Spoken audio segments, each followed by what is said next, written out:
त्वमेव माता च पिता त्वमेव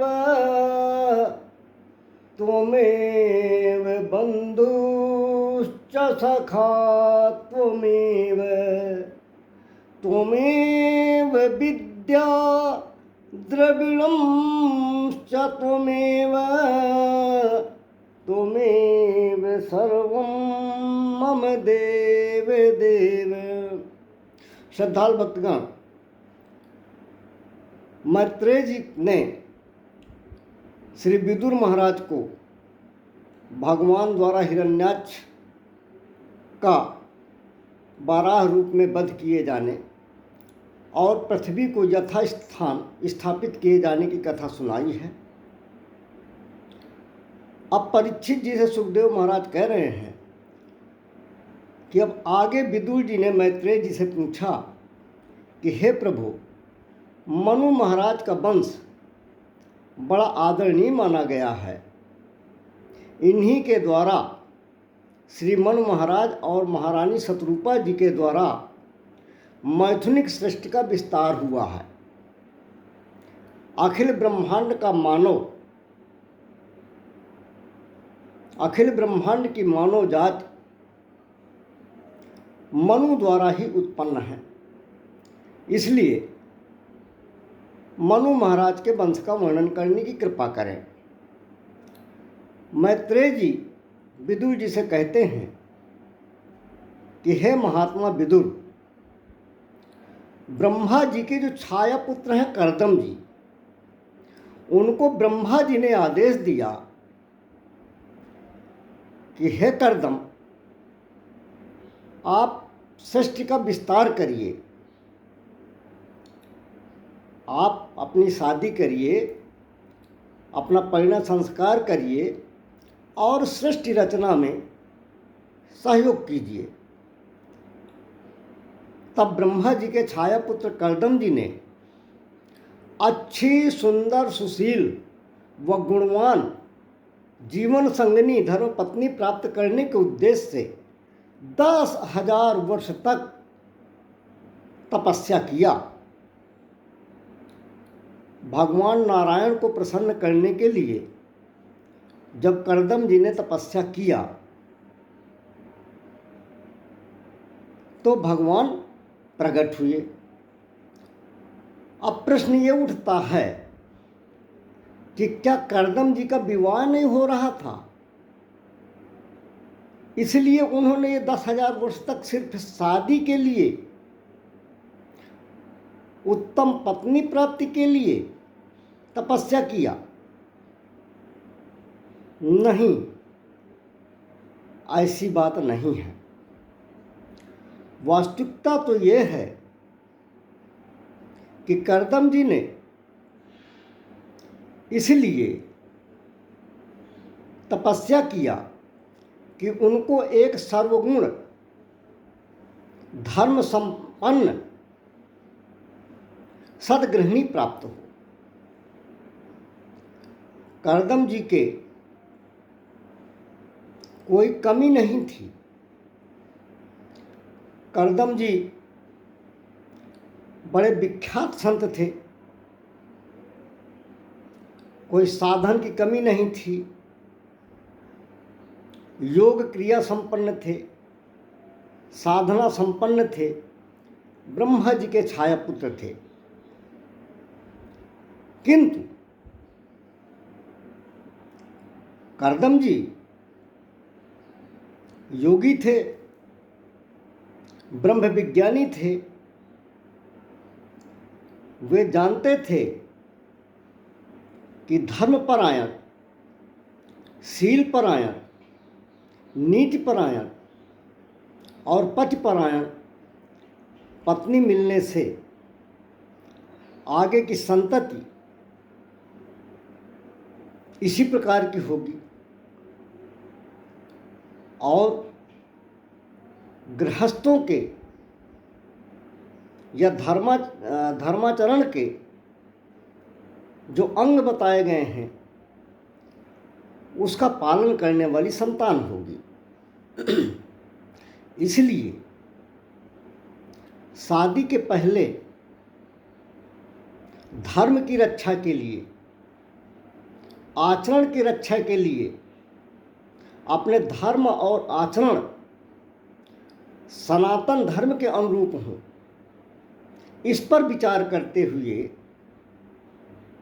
करदम मुनि ने 10,000 वर्षों तक घोर तपस्या की ताकि एक सद्गृहिणी की प्राप्ति हो सके।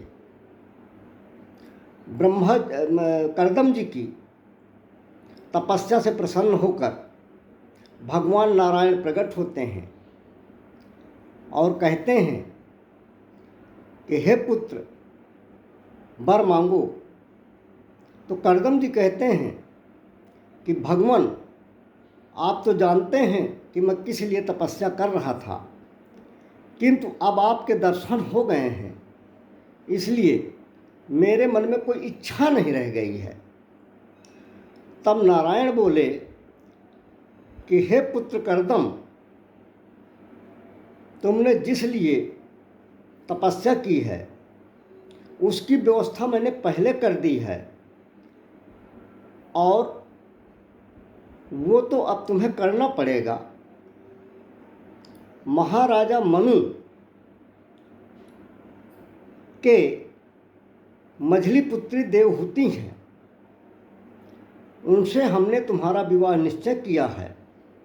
मनु महाराज आपके यहाँ परसों के दिन आएंगे और अपनी कन्या के विवाह का प्रस्ताव रखेंगे। आप उनकी कन्या से विवाह करना। उनकी कन्या बड़ी ही रूपवती, धर्मशील और आचरण युक्त है। करदम जी ने कहा कि प्रभु, आपकी इच्छा है, आपका आदेश है, तो उसका पालन अवश्य करेंगे। अब मनु महाराज जी तीसरे दिन, अर्थात जो समय नारायण जी बता गए थे वरदान देने से तीसरे दिन, अर्थात परसों, करदम जी अपनी पुत्री देवहूति और पत्नी शत्रुपा जी के साथ करदम जी के आश्रम में पहुँचते हैं। करदम जी ने मनु महाराज, महारानी शत्रुपा और देवहूति का सम्मान किया, बैठने के लिए आसन दिया। मनु महाराज और महारानी शत्रुपा जी उनके दिए गए आसनों में आसीन हो गए, किंतु देवहूति के लिए जो आसन दिया था करदम जी ने, देवहूति ने सोचा कि ये मेरे होने वाले पति हैं,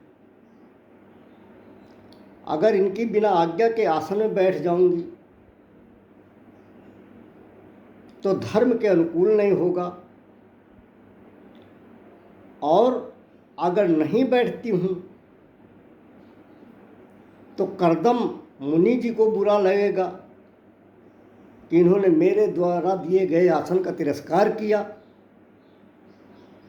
क्योंकि अतिथि देव भाव की भावना से सेवा कर रहे हैं, आसन दे रहे हैं। देवहूति बड़ी बुद्धिमान थी, इसलिए उन्होंने अपने दाहिने हाथ से श्री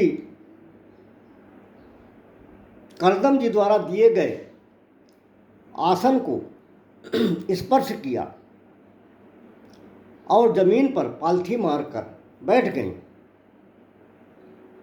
ये वास्तव में करदम जी द्वारा देवहूति की एक परीक्षा थी। देवहूति जी का यह निर्णय और बुद्धिमत्ता देखकर करदम जी अंदर से बड़े गदगद हुए,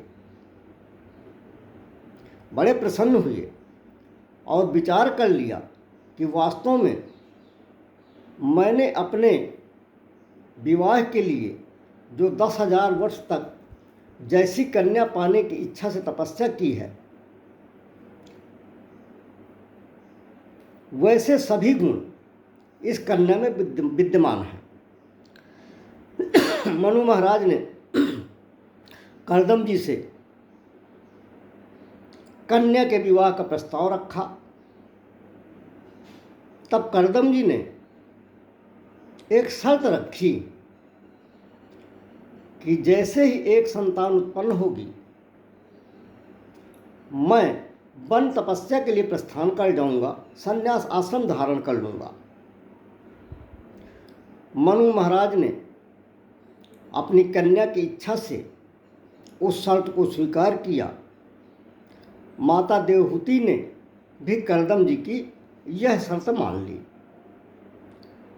और अब कर्दम जी के साथ मनु महाराज ने देवहूति का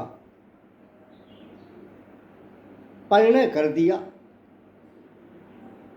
ब्राह्म रीति से कर्दम जी का और देवहूति जी का विवाह संपन्न होता है। विवाह संपन्न करने के उपरांत महाराजा मनु महारानी शत्रुपा के साथ प्रस्थान करने लगते हैं और अपनी कन्या कर्दम जी को समर्पित करते हुए यह कह रहे हैं कि लो आज समर्पित करता हूँ अपने आंगन की हरियाली, कैसे बतलाऊं हे मुनिवर यह तनुजा है मैंने पाली। मेरे आँखों की ज्योति किरण थी माँ की राज दुलारी, भाइयों की स्नेह लता थी घर की प्रतिभा न्यारी। पर यह मड़ी आपकी थी, मैं तो केवल था रखवाला। यह रत्न आप अपना लीजिए, अपने घर का यह उजियारा। अवरुद्ध कंठ उल्लसित हृदय से यह रत्न समर्पित करता हूँ, किंतु आप से हे मुनिवर एक तुच्छ याचना करता हूँ। परिचर्या में यदि त्रुटि होवे,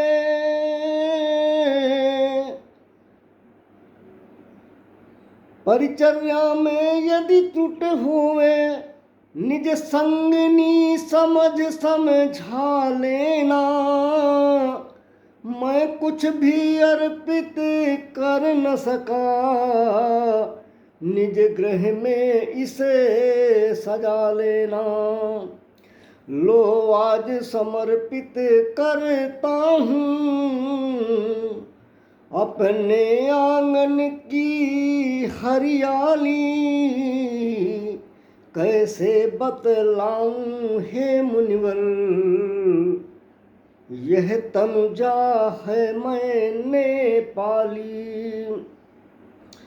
अब पुत्री देवहूति के पाणी ग्रहण संस्कार करने के उपरांत महाराजा मनु और महारानी शत्रुपा प्रस्थान कर जाते हैं। देवहूति जी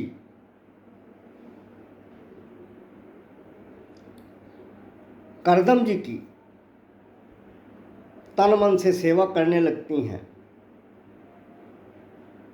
और विवाह होने के कुछ ही समय उपरांत करदम जी अखंड समाधि को चले जाते हैं, ध्यान मुद्रा में चले जाते हैं। तब माता देवहूति अपने पति करदम जी की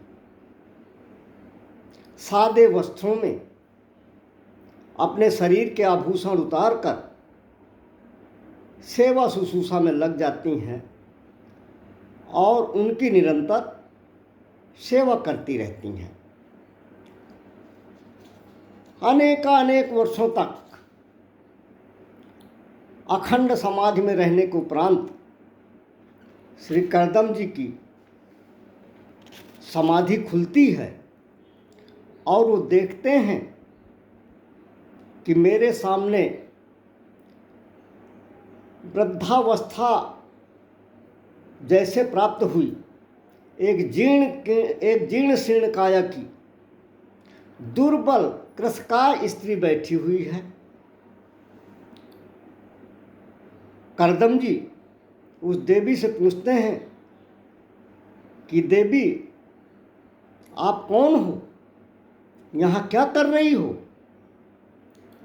तब माता देवहूति कहती हैं कि प्रभु याद करिए कि एक मनु महाराज आए थे और उन्होंने अपनी कन्या का पाणी ग्रहण आपके साथ किया था। मैं उन्हीं महान प्रतापी राजा मनु की पुत्री हूँ और आपकी धर्मपत्नी हूँ। तब करदम जी को बड़ा पश्चाताप हुआ। उन्होंने मन में विचार किया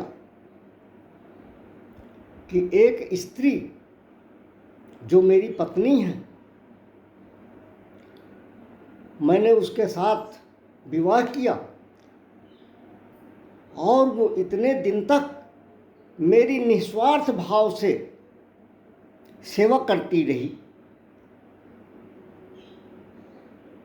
मुनि जी बड़े द्रवित हुए और बड़े प्रसन्न होकर मुनि करदम जी देवहूति जी से बोले, तुष्टो हम मध्य तव मानवी मानदाया शुश्रूषया परमया परमा च भक्त्या यो देहि नाम यमतैव सृहस्त्रदेहो नावेक्षित्रः समुचितः क्षपितुं मदर्थे। करदम महाराज कहते हैं, हे मानवी, हे मनुपुत्री, हम तुम्हारी सेवा से बड़े प्रसन्न हैं। संसार में व्यक्ति को अपना शरीर सबसे अधिक प्रिय लगता है, किंतु तुमने तो मेरी सेवा के लिए अपने शरीर का भी ध्यान नहीं रखा, अपने शरीर को ही जर्जर कर डाला। हे देवी, बोलो तुम्हें क्या चाहिए? माता देवहूति ने कहा कि हे महाराज, मेरे आप पति परमेश्वर हैं। आपको प्रसन्न रखना व आपकी सेवा करना मेरा परम धर्म है, क्योंकि वेदों में, शास्त्रों में, पुराणों में, धर्म ग्रंथों में ये कहा गया है कि एक ही धर्म एक व्रत नेमा काय बचन मन पति पद प्रेमा। हे महाराज, मैंने अपने पत्नी धर्म का निर्वाह किया है। मैंने पत्नी निर्वाह करने के लिए अपने धर्म का पालन किया है, किंतु फिर भी आप कहते हैं, तो आप जानते हैं कि हम लोग गृहस्थाश्रम में हैं और इस गृहस्थाश्रम के 4 उद्देश्य होते हैं: धर्म, अर्थ, काम और मोक्ष। इसलिए मैं चाहती हूँ कि यदि आप कृपा करें तो हमारे एक संतान हो जाए। करदम जी बड़े प्रसन्न होते हैं और अब आगे की कथा निरंतरता में जारी है, जो अगले चरण में कहने का प्रयास करेंगे। बोलिए सच्चिदानंद भगवान की जय। राघव माधव सरकार की जय। मैया सीता महारानी, माता राधा रानी की जय। उमापति महादेव की जय। सभी संतों की जय। सभी देवताओं की जय। अपने अपने गुरु महाराज की जय। अपने अपने माता पिता की जय। गौ माता, गंगा माता, तुलसी माता, धरती माता की जय। धर्म की जय हो, अधर्म का नाश हो, प्राणियों में सद्भावना हो, विश्व का कल्याण हो। भारत माता की जय हो। हर हर महादेव।